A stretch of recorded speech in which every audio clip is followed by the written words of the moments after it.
आपने वर्ब शुरू करना है तो first of all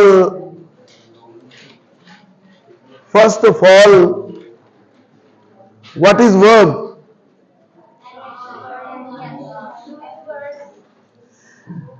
The word that describes action. The word that describes action is called verb. The word that describes action, please stop. The word that describes action is called verb. Okay? मिसाल के तौर पर बच्चा cricket खेलता है, आप please बातें ना करें। बच्चा क्रिकेट खेलता है, इसमें वर्ब क्या है? खेलता है।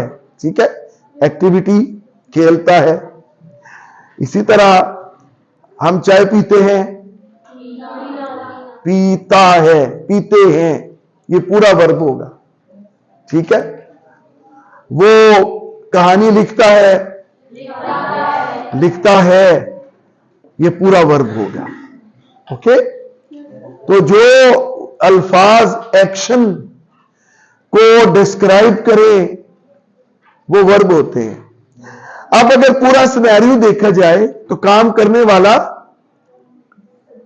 फिक्रे में जो काम करने वाला हो वो क्या होता है? जो उस काम को रिसीव कर रहा हो, जिस पर उस काम, और जो बजाते खुद काम हो, वर्ब। अब हम वर्ब को, verb will be divided in 2 categories. ठीक है, वैसे तो इसकी बहुत सारी कैटेगरीज है, लेकिन there are 2 main categories of verb.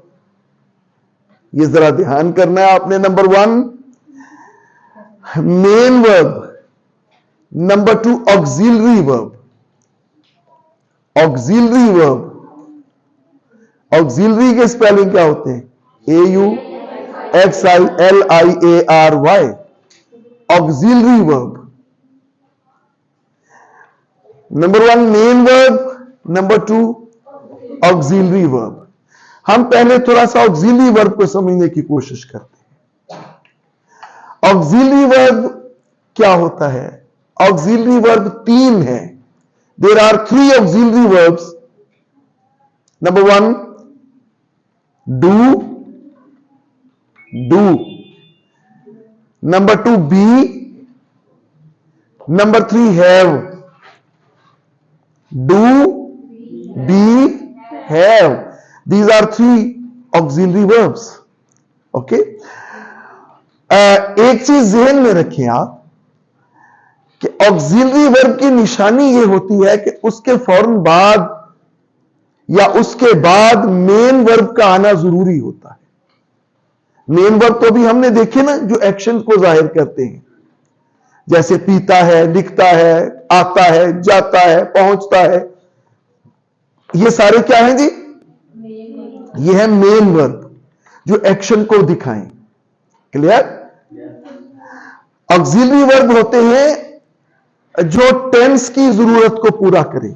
मसलन प्रेजेंट इंडेफिनिट है ना, मैं नहीं जाता हूं, आई डू नॉट गो। ये जो डू है ये क्या है? ऑक्सिलरी वर्ब है। Am I clear? ये ऑक्सिलरी वर्ब क्यों है? क्योंकि ये प्रेजेंट इंडेफिनिट की जरूरत को पूरा करने के लिए आ रहा है। ये अपना मफहूम नहीं दे रहा। यहां पे डू का मतलब क्या होता है? करना। क्लियर?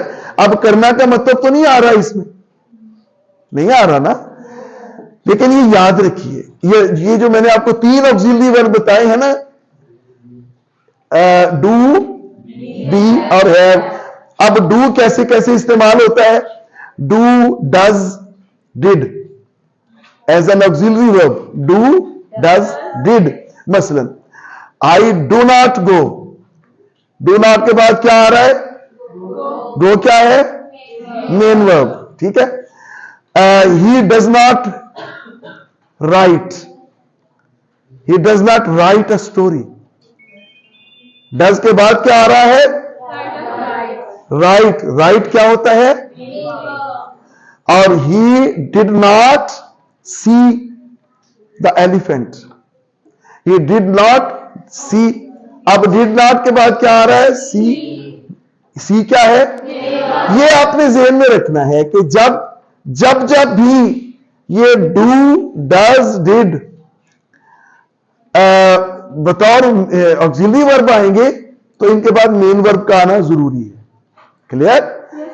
अच्छा, अब यही डू, डज, डिड जो है ये बतौर मेन वर्ब भी इस्तेमाल हो जाते हैं।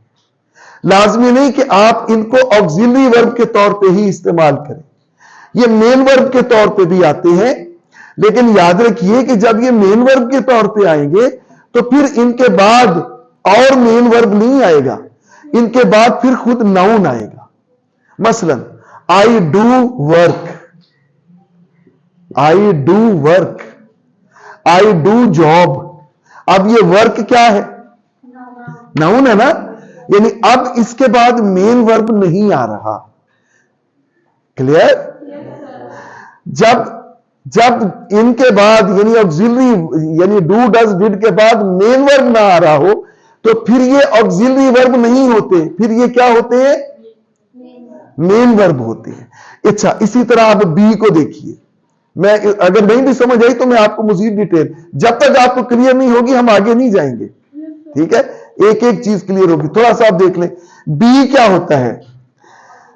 बी ऑक्सिलरी वर्ब के तौर पे किस तरह इस्तेमाल होता है? बी की जो प्रेजेंट फॉर्म होती है ना एज एन ऑक्सिलरी वर्ब, वो है is are am. Clear? Be की as an auxiliary verb present form क्या होती है? Is are am. बी की as an auxiliary verb past form क्या होती है? Was verb. Well done. और इसकी पास्ट पार्टिसिपल फॉर्म यानी थर्ड फॉर्म क्या होती है? थर्ड फॉर्म क्या होती है? B double E N, been. Clear? तो बी की फर्स्ट फॉर्म क्या है जी? Is are am. बी की सेकंड फॉर्म क्या है? और बी की थर्ड फॉर्म क्या है? अच्छा, अब ये कुछ टर्मिनोलॉजीज हैं जिनमें हम बात किया करेंगे, वो ज़हन में रखिएगा। V1, अगर मैं कहूं V1 इसका मतलब क्या होगा? वर्ब की पहली form. V2, V3, V4 ING, V5 SES। Verb की पहली फॉर्म के साथ जब SES, गो का गोज, कम का कम्स, ये V5 है। क्लियर जी? तो अब हम is are am, was verb, has और बीन इनको बतौर ऑक्सिलरी इस्तेमाल करेंगे तो इनके बाद भी मेन वर्ब जरूरी है। मसलन he, she is pressing the clothes, she is pressing the clothes. अब प्रेस करना क्या होता है? मेन वर्ब है ना, इसके बाद आ गया ना main verb. I am looking at the picture. I am के बाद कौन सा वर्ब आ रहा है? मेन वर्ब आ रहा है। ठीक है, लेकिन याद रखिएगा अहम बात कि अगर इनके बाद भी मेन वर्ब नहीं आ रहा, कोई नाउन या एडजेक्टिव आ रहा है, तो फिर ये भी मेन वर्ब बन जाएंगे। इज मेन वर्ब बन सकता है। मसलन मैं अगर कहूं कि she is a student, student क्या है? नाउन है ना, नाम है ना किसी चीज का। शी इज अ स्टूडेंट, यहां पे इज क्या है? इज यहां पे मेन वर्ब है, यहां पे इज ऑक्सिलरी वर्ब नहीं है। She is looking at the picture, अब इसमें क्या है? शी इज लुकिंग, इसके बाद क्या आ रहा है? मेन वर्ब आ रहा है, तो लिहाजा इज क्या होगा? ऑक्सिलरी वर्ब होगा। Well done. अच्छा, अगर मैं कहूं he was the prime minister, he was the prime minister, तो वॉज क्या होगा? मेन वर्ब होगा। अगर मैं कहूं कि he was running after the thief, he was running, तो फिर वॉज ऑक्सिलरी वर्ब है। चले हम जरा बीन को भी देख लें तेजी से। Been, he has been playing cricket since morning, he has been, जरा एनालिसिस किया करें फिक्रे का। He has been playing cricket, been playing. अब बीन के बाद क्या आ रहा है? प्लेइंग क्या है? प्ले मेन वर्ब है ना, एक्शन वर्ब है ना, एक्शन को जाहिर कर रहा है ना। अच्छा, अब he has been playing cricket, play तो ये यहां पे बीन क्या हुआ? Auxiliary verb. अच्छा, अगर मैं कहूं he has been the president of Pakistan for 5 years, इस पे गौर करें फिक्रे पे। He has been the president of Pakistan for 5 years, तो ये क्या होगा जी? ये मेन वर्ब होगा, चूंकि बीन के बाद प्रेसिडेंट आ रहा है। क्लियर? अच्छा, चलिए अब हम जरा तीसरा जो मेन वर्ब है, ऑक्सिलरी वर्ब है, इसे भी देख लेते हैं। हैव की भी यही सूरत हाल है। हैव के बाद अगर ये ऑक्सिलरी वर्ब के तौर पे आ रहा है तो इसके बाद V3 का इस्तेमाल होगा। ठीक है, ये प्लीज जरा समझे, जिनको ना समझ आए मुझसे 100 दफा पूछे, 100 से भी ज्यादा दफा पूछे, लेकिन मैं फिर वही बात कि आपके पास 2 ऑप्शन है, आइदर आस्क और आंसर। यस, दरमियान का कोई ऑप्शन नहीं। अभी तो मैं आपको से बात कर रहा हूं ना, जब मैं पूछना शुरू करूंगा फिर मैं देखूंगा कि आपको। तो हैव भी हैव जब बतौर ऑक्सिलरी वर्ब आता है तो इसके साथ हमेशा मेन वर्ब आता है और वो V3 में आता है, तीसरी फॉर्म। मसलन I have done my work, I have done my work, done main verb है। आई हैव अ पेन, नहीं, I have done my work, done, I have done my work, have क्या है? Auxiliary verb है ना।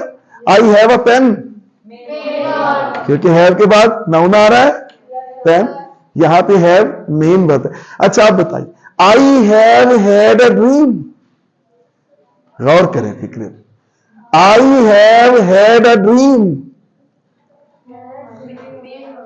क्या main verb है इनमें? दोनों मेन वर्ब है जी। I have had a dream, बताएं, गौर करें, थोड़ा सा कॉमन सेंस की बात है आम जी। जो हैव होगा वो क्या होगा? वेरी गुड, वो ऑक्सिलरी वर्ब है। और हैड V3 है ना, वो मेन वर्ब होगा। आई have had T, I have had T, have फिर वही ऑक्सिलरी वर्ब होगा और हैड मेन वर्ब होगा। क्लियर होगी जी यहां तक बात? आपको ऑक्सिलरी वर्ब समझ में आ गया? हाँ जी, जरा ऊंची बताइए। V1 कहते हैं जी वर्ब की पहली फॉर्म को, V2 कहते हैं वर्ब की दूसरी फॉर्म को, V3 कहते हैं वर्ब की तीसरी फॉर्म को। मतलब V1 क्या है? गो। V2 क्या है? वेंट। V3 क्या है? गॉन। V4 क्या है? गोइंग। V5 क्या है? गोज। क्लियर? समझ आ गई बात? और कोई क्वेश्चन, कोई कंफ्यूजन? कोई कंफ्यूजन नहीं?